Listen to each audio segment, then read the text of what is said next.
Okay, hi everyone.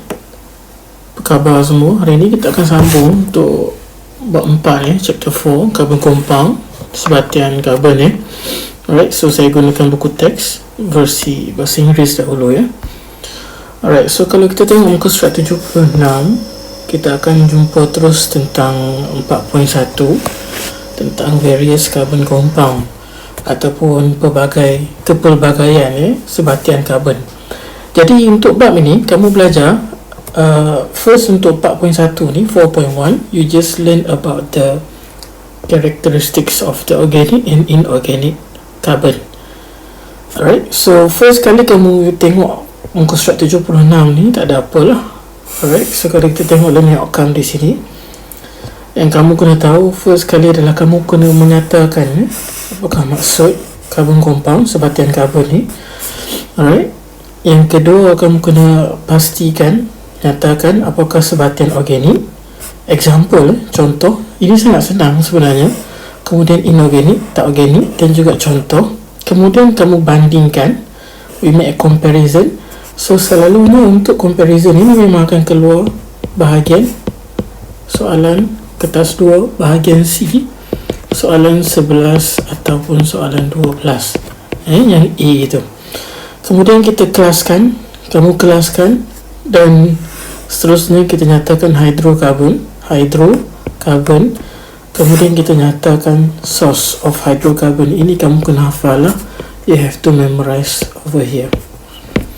Okay, so kita proceed the first one, page 77 for the organic compound, bagi sebatian organik. So for the organic compound, the idea for the organic is very easy. Organic ni adalah you just remember from the living things or living organism, and the inorganic ataupun dalam bahasa Melayu dia tak organic, this one from the non-living organism. Alright, so kita akan tengok contoh-contohnya, dan yang terakhir adalah kita akan buat perbandingan di antara organik dan juga inorganic. Alright, so seterusnya kita akan bincang berkaitan dengan petroleum ni lah. Petroleum ni adalah contoh organic organic carbon compound Alright, so kita proceed dengan the first one bagi organic dan juga inorganic Alright, so the first one, organic compound ataupun sebatian karbon organik ini, kamu kena ingat dia derive, datang daripada benda yang pernah hidup ataupun benda hidup yang mempunyai kombinasi carbon. Alright, it have the combination of the carbon and hydrogen dan hydrogen sahaja. Alright, contohnya organik ni adalah petroleum. Paling basic adalah yang kita belajar adalah petroleum. Kenapa kita kata petroleum sebagai organik? Sebab petroleum ni dia datang daripada, derive from the living organism, living things. Alright, contohnya hidupan, alright, animals yang dah mati, so dia akan decompose dan masuk ke dalam tanah dan pressurize, dia akan jadi petroleum. Ataupun plants, tumbuh-tumbuhan, okay, so dia akan decompose dan jadi petroleum. Okay, so ini contoh bagi organic substances. Tak semestinya petroleum, organic juga bagi contoh yang lain yang paling basic adalah sugar. Alright, sebab sugar ni dia datang daripada sugar cane ataupun pokok tebu lah, the sugar cane. So sugar cane ini adalah sejenis pokok ataupun tumbuhan. It's a plant. Alright, so dia pokok, so we derive from the sugar cane, daripada pokok, so kita dapatkan gula.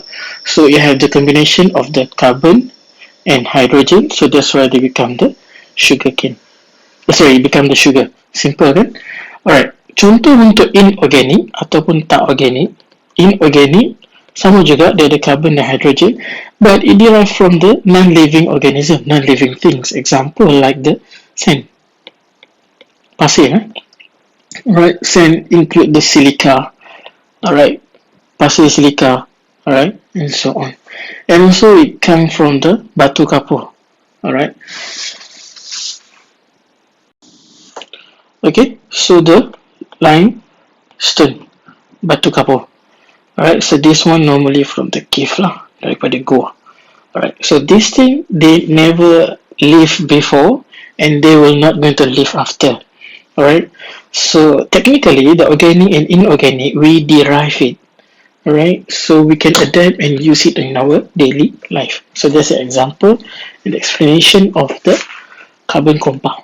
Alright, okay, so we finish about the organic and inorganic carbon compound.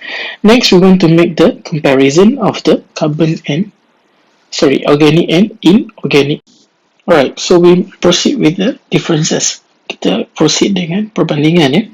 So on the left, let's say we have the organic.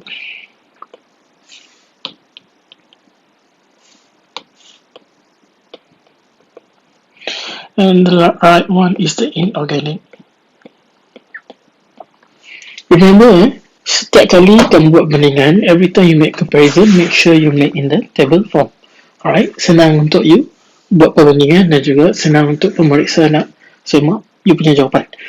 Right, the first one organic yang kita dah mention kali tadi, it derived from the living organism.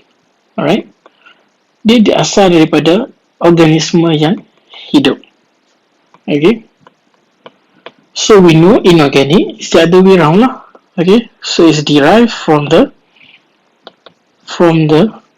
non-living organism. Senang, simple. Alright, that's the first one. Okay, second one, organic. It should have the carbon and hydrogen bond. So it have the carbon and hydrogen bond. Ini mesti ya, dia ada ikatan carbon dan juga hydrogen. Okay, but for inorganic, it does not necessary to have the carbon and hydrogen bond. Alright, so does not necessarily have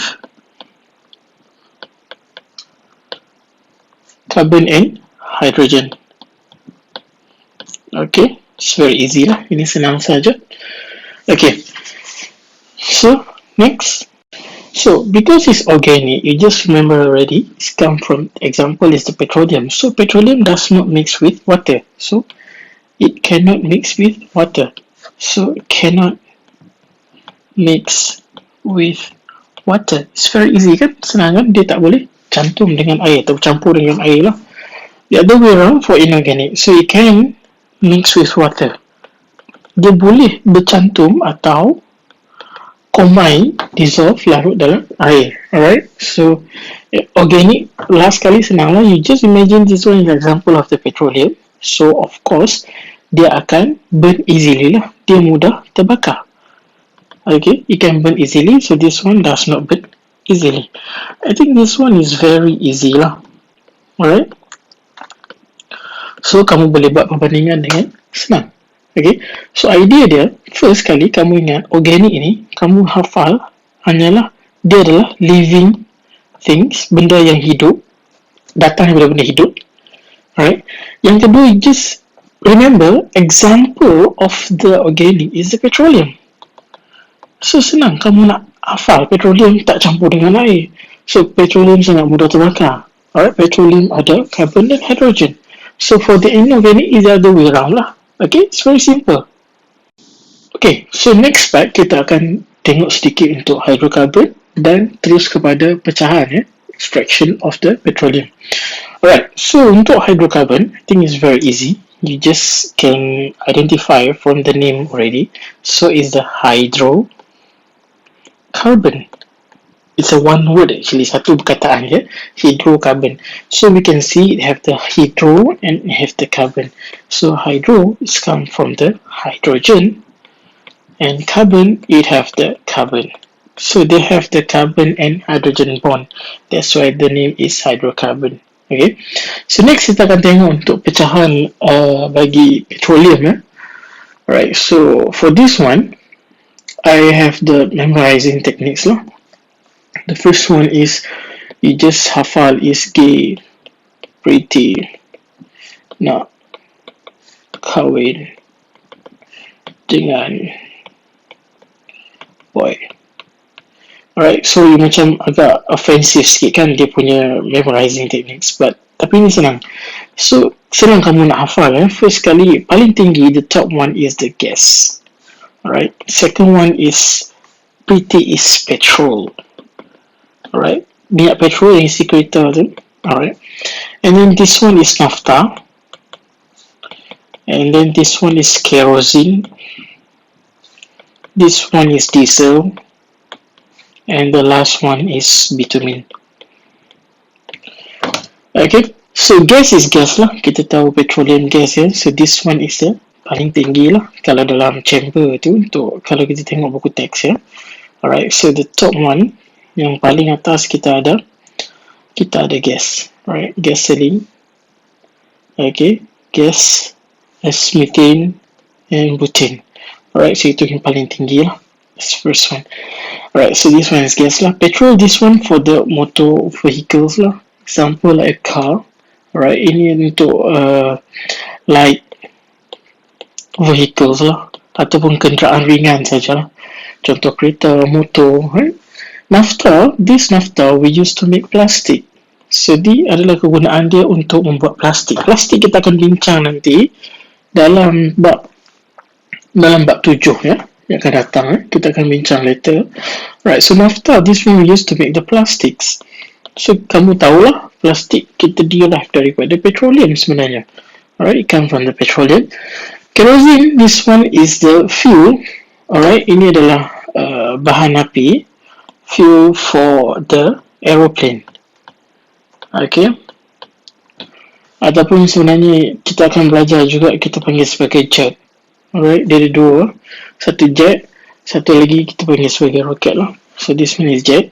Diesel kita guna untuk heavy vehicles, kenderaan berat, example like lorries, okay, 4x4 and so on lah. And the last one, bitumen, ini kita guna untuk to make the tar, right? Kita nak buat jalan lah, okay, nak buat jalan, kita nak turap jalan to make tar, right, for the road, untuk jalan. Itu sahaja untuk chapter 41. So next kita proceed dengan latihan. Thank you.